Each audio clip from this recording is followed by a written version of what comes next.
An extraordinary day on Capitol Hill that saw Representative Liz Cheney demoted. There were critical oversight hearings on the Capitol riot. As Jessica Schneider tells us, while House Republicans moved Cheney out of her leadership position, another fight was happening in the House. As to the events leading tonight, the former acting defense secretary on the defensive, testifying for the first time and insisting he did not delay deploying National Guard troops to defend the Capitol January 6th.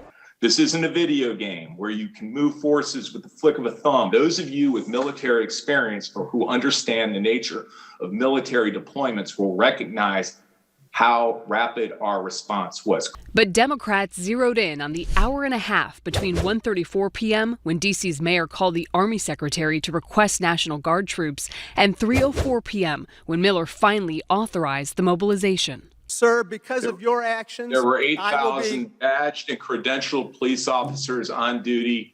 And you weren't there. The United States Armed Forces should only be used as a last resort. You were AWOL, Mr. Secretary. You were AWOL.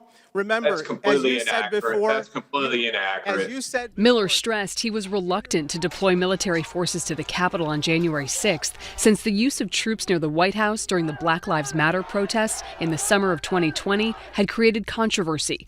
Miller also backtracked on these comments he made in March, blaming Donald Trump. Would anybody have marched on the Capitol and overrun the Capitol without the president's speech? I think it's pretty much definitive that wouldn't have happened.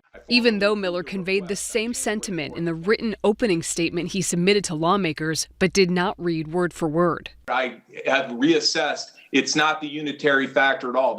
It seems clear there was an organized conspiracy. This is a very recent reversal of your testimony.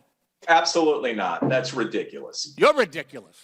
Former acting Attorney General Jeffrey Rosen was also in the hot seat, but refused to reveal his communications with former President Trump on and around January 6th. Were you asked or instructed by President Trump to take any action at the department to advance election fraud claims or to seek to overturn any part of the 2020 election results? Well, Congressman, as just alluded to in your prior question, I can tell you what the actions of the department were. No, sir. I cannot tell you, Mr. Rosen, consistent with my obligations today, about private conversations with the president one way or the other. Meanwhile, the current Attorney General Merrick Garland testified at a simultaneous Senate hearing on domestic extremism, denouncing the January 6th attack and the extremists that executed it. I think it is fair to say that in my career as a judge and in law enforcement, I have not seen a more dangerous threat to democracy than the invasion of the Capitol.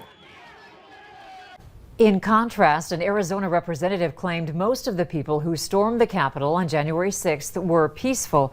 A Georgia representative went so far as to say all the violence was due to outside agitators, not Trump supporters. UND and NDSU go at it in softball during tournament play. Highlights next in sports.